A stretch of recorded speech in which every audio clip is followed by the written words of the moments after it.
Diciembre es el mes de las despedidas, de los asados y de... Esperen.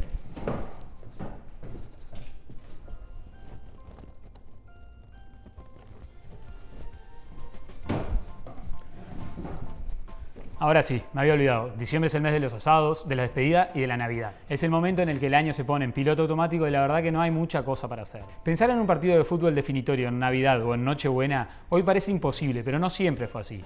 ¿Qué relación hay entre el mundo del deporte y este festejo? Es diciembre y me sumergí en el archivo del país para ver qué me encontraba. Y aparecieron finales, festejos, cartitas e incluso fotos con el arbolito.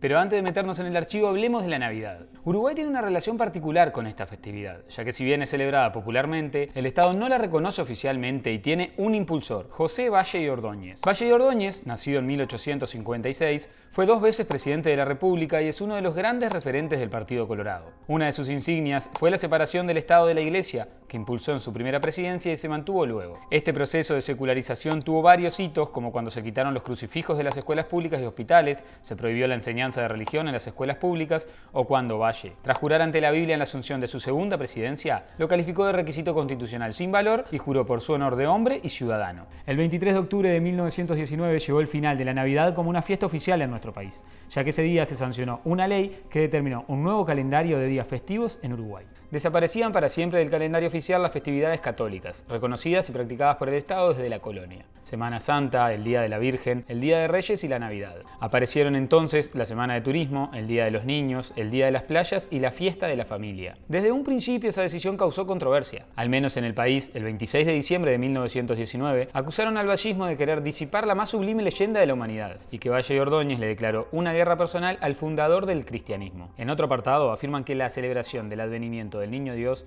nos ha resultado este año de lo más fofo, insípido, aburrido y triste que pedirse pueda. Ese clima de poco entusiasmo se verá reflejado en las coberturas de los partidos de los que vamos a hablar ahora. Más allá del debate entre Navidad o Día de la Familia, en el fútbol también hay algunas recordadas y tanto Peñarol como Nacional tienen Navidades en sus páginas de gloria. Estos no son los únicos partidos jugados el 24 o el 25 de diciembre por cada club, pero sí son de los más recordados. En 1918 Peñarol venció a Nacional en el Parque Central el 25 de diciembre. En realidad no fue un partido completo, sino un pico de 15 minutos tras la suspensión de un partido que disputaron el 24 de noviembre por Copa Uruguaya. El periodista Luis Prats recoge en una nota que Laurinegro ganaba con gol de Ángel Ferrero. Faltando 15 minutos, el árbitro Martí Corena anuló un tanto de Nacional y se produjeron incidentes. El tricolor presentó su protesta ante el tribunal según la norma de la época que habilitaba revocar los fallos arbitrales si se demostraba el error. 2 semanas después, el tribunal dictaminó que el gol había sido bien anulado, pero ordenó disputar de nuevo el cuarto de hora final. Se jugó el 25 de diciembre, día de Navidad, a puertas cerradas y no se alteró el resultado a favor de Peñarol. La resolución del torneo fue curiosa. El 28 de diciembre Peñarol jugó otro pico de 10 minutos ante Reformers, que terminó en empate 0-0, y un día después, el 29, nuevamente ante Reformers, conquistó el título tras ganar 1-0.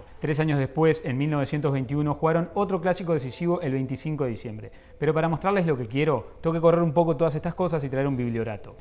Estos son los diarios de la época, y tanto en la previa como en el post no se menciona ni la Navidad ni la particularidad de la fecha en la que se jugó el clásico. Además, fue el primer clásico en el Estadio de Pocitos y ambos equipos, en la previa, jugaron 5 minutos de un clásico anterior que había sido suspendido. El estadio de Peñarol, ubicado en pleno barrio de Pocitos, se había inaugurado un mes atrás y por primera vez recibía un clásico. El flamante ground de Pocitos vestirá de galas por primera vez y no es posible calcular siquiera la enorme cifra de espectadores, decía la cobertura previa. Había gran expectativa, por lo que días antes la directiva de Peñarol dio indicaciones para evitar aglomeraciones y también incidentes. Entusiasmo es una cosa y es necesario como estímulo legítimo, pero la exasperación o la impaciencia son factores de perturbación que en nada pueden favorecer a nadie, decía un comunicado enviado por el club un día antes. Y el 25 de diciembre el estadio quedó chico y más de 20.000 personas se acercaron a ver el partido. Si uno mira el detrás de las fotos del diario puede ver que las tribunas estaban abarrotadas. El partido empezó 16:45, pero antes jugaron los minutos pendientes de un partido suspendido por la Copa Competencia. Ese encuentro había empezado en julio en el Parque Central, pero tras el empate 0-0 hubo alargue. Nacional se puso 1-0 y el partido se suspendió,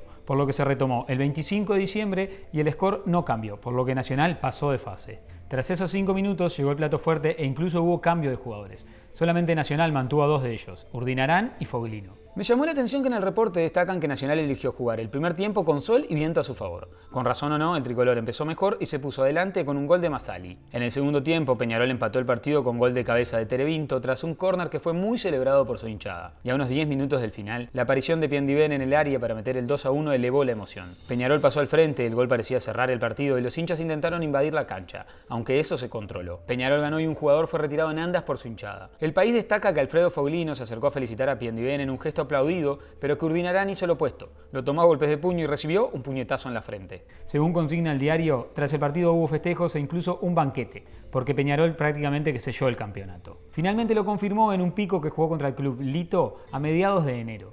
Y 29 años después de ese festejo de Peñarol llegó la Navidad de Nacional. Por la fecha 17 del uruguayo, los grandes se enfrentaron el 24 de diciembre a las 5:30 de la tarde. Las entradas valían entre 50 centésimos y 5 pesos, y el arbitraje fue un extranjero, el inglés Heartless. Y de nuevo la misma curiosidad, en la previa no hubo una mención a la Navidad. Nacional encabezaba el torneo con 27 puntos, mientras que Peñarol era escolta con 26. De ganar, el tricolor se adjudicaría el título, ya que la victoria otorgaba 2 puntos. Si uno lee la previa, tiene algunos momentos particulares. Claramente ya existían esas famosas frases que dicen clásicos son clásicos o los clásicos son partidos aparte, aunque tenían un desarrollo un poquito más rimbombante. El periodista que escribió la previa decidió dar su pronóstico y correr riesgos. Nos podríamos escudar tras la frase demasiado remanida de que los clásicos entre Peñarol y Nacional se dilucidan en la cancha y que todo comentario, pronóstico previo falla frente a los acontecimientos. Pero el periodista se la jugó y dio favorito a Nacional, que venía levantando un juego y tras la recuperación de algunos jugadores y cambios tácticos, gustaba al público. Peñarol, con un plantel con varios jugadores que habían sido campeones en Maracaná meses antes, tenía problemas en la conformación del equipo, y si bien para este partido volvían Obdulio Varela y Juan Hover, quedaban dudas de sus estados físicos tras 2 lesiones. A Obdulio lo caracterizó como surtidor y quitador. La cobertura de este partido llegó el 26 de diciembre, porque el 25 no hubo diario. Y si uno toma la edición de ese día, hay varias cosas que llaman la atención. Pero esperen que la traigo.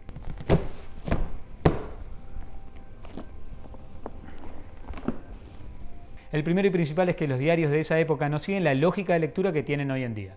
Es por eso que en medio de la cobertura, como es esta, se pueden encontrar noticias de básquetbol de Cerro Largo. El 24 de diciembre, en el centenario, 55.000 personas asistieron a ver el clásico, aunque 36.277 sacaron entrada. Según el reporte, el juego de Nacional fue inteligente, mientras que Peñarol fue muy desordenado. Fue un triunfo inobjetable, y destacaron que nunca habían visto una superioridad tan acentuada como la de ese domingo. José Miseria García fue la figura, hizo 2 goles y decretó que Nacional fuera campeón uruguayo con una fecha de anticipación. Otro detalle que me llamó la atención es que la edición cuenta con varios apartados de humor. Por ejemplo, hay chistes que comparan la cartelera de cine con jugadores o con situaciones del partido, entre otras ocurrencias. ¿Quieren 2 observaciones más? Los arcos eran un poco rústicos y los goles se retrataban de esta forma. Sin chance de ver el resumen en YouTube como hace cualquiera hoy en día tras un partido, los diarios realizaban este tipo de infografías. El primero fue un tiro desde afuera del área que entró contra el palo derecho y el segundo un tiro violento desde el borde del área. En esta edición sí se nombra la Nochebuena, pero es un relato particular. Una historia sobre 2 hinchas en un boliche de barrio junto a un perro y otra de unas personas en Singapur que escuchan la radio. Seguro el festejo de los bolsos esa noche fue mucho más efusivo. No tengo dudas que si se jugara un clásico el 24 o el 25 de diciembre en estos días,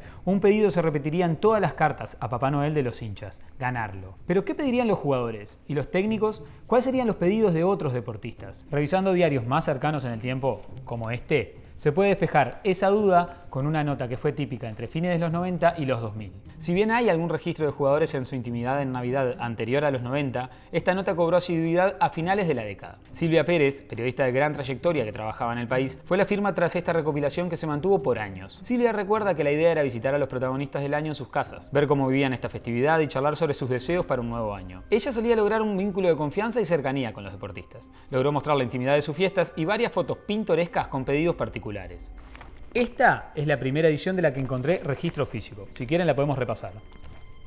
A decir verdad, en la mayoría de las ediciones los deportistas solían hacer pedidos más generales, unos en los que no sonaran tan superficiales o egoístas. Así suelen repetirse pedidos como paz, amor, felicidad, salud para la familia y algunos pedían logros deportivos. Más allá de los pedidos, la reiteración del formato en los años hizo que Pérez tuviera que llamar a Papá Noel de distintas formas, y hay varias que me dieron gracia. El mágico personaje, el generoso barbudo, el que viste de rojo y llega en trineo o el gordo del Polo Norte. Las notas son muchas y los pedidos más, por lo que voy a leer algunos que me llamaron la atención mientras vemos fotos de todos los años. En el 98, Sosita, con su particular humor, pidió una rodilla nueva. 2001 fue un año de crisis en la región y Paolo Montero, capitán de la selección, pidió que el pueblo uruguayo pueda vivir mejor y que nunca tenga que pasar momentos como los que acaban de vivir los vecinos argentinos. Lo futbolístico es secundario. En 2003 Carrasco, técnico de la selección y siempre carismático, contó que por decisión de su pareja iban a cenar lechón. Después tirarían fuegos artificiales y el 25 se iban a España para un amistoso con la selección ante el País Vasco. Lo llamativo fue que su pedido fue: justicia para que no me ganen si yo tengo más chances que ellos. No quiero ganar de casualidad, aunque una vez cada 1000 se puede dar. Además agregó que quería funcionamiento y que los jugadores tengan memoria, seguramente para recordar sus jugadas preparadas. Ese mismo año también hablaron los dos presidentes de los grandes. H pidió la Libertadores y que los periodistas le den un poco de descanso. Mientras que Damiani dijo tener tantos pedidos que no va a alcanzar la bolsa, pero que quería que reviva el fútbol uruguayo, que está muerto. Ese año Peñarol, que fue campeón uruguayo, también había inaugurado su página web y Patricia, hija de Damiani, encargada de la iniciativa, pidió muchos socios para el sitio de Peñarol que buscaba unir a los hinchas dispersos por el mundo. Damiani ya había sido tapa en 2002. Posó con una de sus 20 nietos y sorprendió al pedir primero que aparezca un cantante o un autor como Discépolo, que en lugar del siglo XX, Cambalache, popularice una canción con el siglo XXI, para que sea mejor que el XX. También pidió que los uruguayos sean más ejecutivos, que hagan realidad sus ideas cuanto antes, y felicidad para los uruguayos, especialmente para los que tiran para arriba, para los que tiran buenas ondas, porque la unión hace la fuerza. Diego Aguirre también escribió su carta y pidió que la situación de los uruguayos pueda mejorar, porque veía un país triste, y también pidió gloria en lo deportivo. En ese año, J. Morales posó junto a su hijo Lucas, que hoy es futbolista profesional y jugador nacional, y el Pato Sosa pidió que le salga el pase y que el país mejore. El maestro Tavares fue protagonista en un par de ocasiones, aunque remarcó varias veces que la Navidad no era una fiesta que lo entusiasmara. En 2007 se declaró no religioso y que no creía en Papá Noel, pero pidió que haya sueños y salud para realizarlos. En 2010, tras el Mundial de Sudáfrica, se mostró algo más sensibilizado. En mi época eran los Reyes Magos, pero ahora uno vive lo de Papá Noel a través de los nietos, sobre todo de la más chica. Los que tenemos nietos e hijos vemos a través de ellos, dijo. Igualmente en 2011 volvió a decir que no pedía nada porque Papá Noel es para los niños. Juan Pedro Damiani también salió en un par de ediciones, y tanto en 2009 como en 2014 repitió el deseo de que Papá Noel lo ayudara en la construcción del estadio de Peñarol. El regalo le llegó en marzo de 2016 con la inauguración del campeón del siglo. Y otro que vio llegar su regalo con el paso del tiempo fue José Luis Palma, que en 2009 dijo: para Liverpool no pido nada, porque lo que queremos todos los hinchas, que es el título de campeón uruguayo, está por venir. Estoy acostumbrado a luchar por las cosas y a que se logren. Creo en los caminos, en los proyectos y en el trabajo. A veces los caminos se hacen largos, pero se llega. Siempre se llega. Tras un par de años, la nota cambió un poquito la dinámica y en este mismo estudio se juntaron 3 figuras del torneo 2006. Carlos Grossmüller, Pipi Baxter y el Malaca Martínez con sus camisetas y gorros de Santa Claus. En 2008, los jugadores recibieron un listado de equipos europeos y contestaron en cuál les gustaría jugar. Hubo un par de respuestas particulares. El arquero Martín Góngora eligió Liverpool y fundamentó: me encantan los Beatles y jugar en Liverpool sería mi sueño. Desde chico siempre quise ir a Inglaterra y más a Liverpool. Henry Jiménez eligió Manchester United y respondió: ojalá que Papá Noel me traiga la posibilidad de ir a Manchester, aunque sea dar una vuelta por ahí y mirar al menos un partido. El video puede ser eterno porque entre otros participaron Álvaro Recoba y el Tony Pacheco, Papelito Fernández, Juan Manuel Olivera, Richard Porta, Nacho González y el Ronco López, con esta, una de las mejores fotos que se publicaron. También está esta etapa con un Forlán Noel y varios jugadores editados de la misma forma. Es hora de escribir mi carta y no importa si es para los que festejan la Navidad o los que festejan el Día de la Familia. Al igual que los deportistas, mi deseo es que todos los que vean este video tengan un año de felicidad, de salud y de trabajo. Y si mi madre es una de las personas que ve este video, me gustaría responder como Maureen Franco, que en 2009 dijo que el Papá Noel de su madre no falla y seguro una remera o un perfume le trae. ¡Feliz Navidad!